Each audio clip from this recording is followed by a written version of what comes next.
কচি কাঁচা মাছের ভিডিও নিয়ে আসলাম। হ্যালো বন্ধুরা, আজকে চলে আসলাম এই মাছ রান্নার রেসিপি নিয়ে। তবে এখানে দুই রকম মাছ আছে, দুই তিন রকমের মাছ আছে। তবে আমি দুই তিন রকমের মাছকে নিয়ে দুই ভাগে ভাগ করব, মানে দু রকমভাবে রান্না করব। তো চলুন দেখে নেওয়া যাক মাছগুলো কিভাবে পরিষ্কার করছি আর কীভাবে মাছগুলোকে বাছতে হয় সেটাও অবশ্যই দেখিয়ে দেওয়ার চেষ্টা করব। তো এখানে এই যে পুঁটি আছে, তারপরে ওই মাছগুলোর নাম কি পাবদা মাছ, সঙ্গে আছে মায়া মাছ।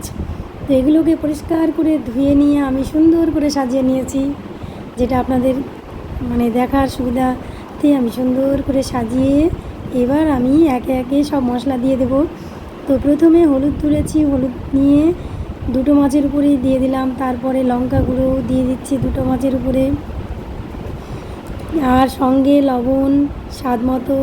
তো এগুলোকেও পুরো দুটো মাছের উপরেই দিয়ে দিচ্ছি। তো দিয়ে দেওয়ার পরে এই সঙ্গে আছে জিরে গুঁড়ো, এখানে জিরে গুঁড়োটা অবশ্যই দিতে হবে। তার সঙ্গে আদা পেস্ট, তা নইলে মাছের গন্ধ দূর হবে না। আদা জিরে এগুলো অবশ্যই লাগবে। সঙ্গে ঝোলের ঘনত্ব বাড়ানোর জন্য অবশ্যই এখানে পেঁয়াজ বাটাকে ব্যবহার করতে হবে। পেঁয়াজ বাটাটা না দিলে কিন্তু ঝোলের ঘনত্বটা হয় না, পাতলা থাকে। তার সঙ্গে আমি আবারও পেঁয়াজ কুচোনো দিলাম পরিমাণ মতো। আর এই ছোট ছোট মাছগুলোতে পেঁয়াজ কুচোনো যত বেশি দেওয়া হবে ততই কিন্তু টেস্টফুল হবে। তো আমি দুটো মাছের উপরেই পেঁয়াজ কুচোনো সুন্দরভাবে ছড়িয়ে দিয়েছি। তারপরে দু তিনটে কাঁচা লঙ্কা ছড়িয়ে দিলাম। এবার দেওয়ার পরে এগুলোকে কীভাবে রান্না করি সেটা তো দেখুন। আমি ভাজা করে রান্না করছি না কিভাবে করছি সেটাও অবশ্যই দেখতে থাকুন, খুব সুন্দর লাগবে। তবে আজকের মাছ রান্নাটা খুব টেস্টফুল হয়েছিল। একেবারে কি বলবো, যেখানে একটা খাওয়া যায় সেখানে দুটো করে খেতে মন চাইবে, মানে পুরো সবগুলোই খেতে মন চাইবে, এত সুন্দর লেগেছিল।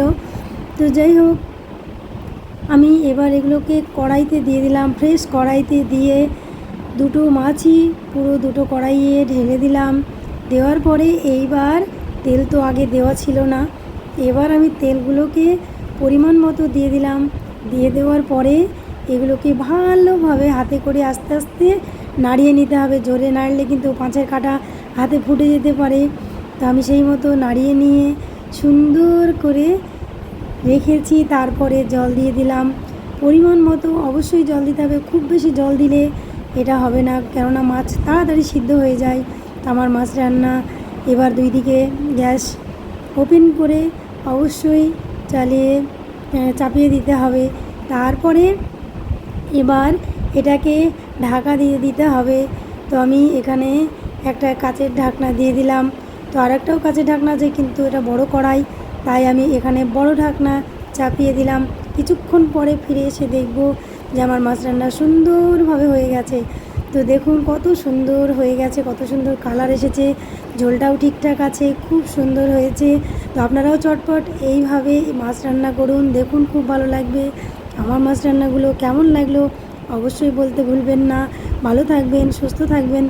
আল্লাহ হাফেজ।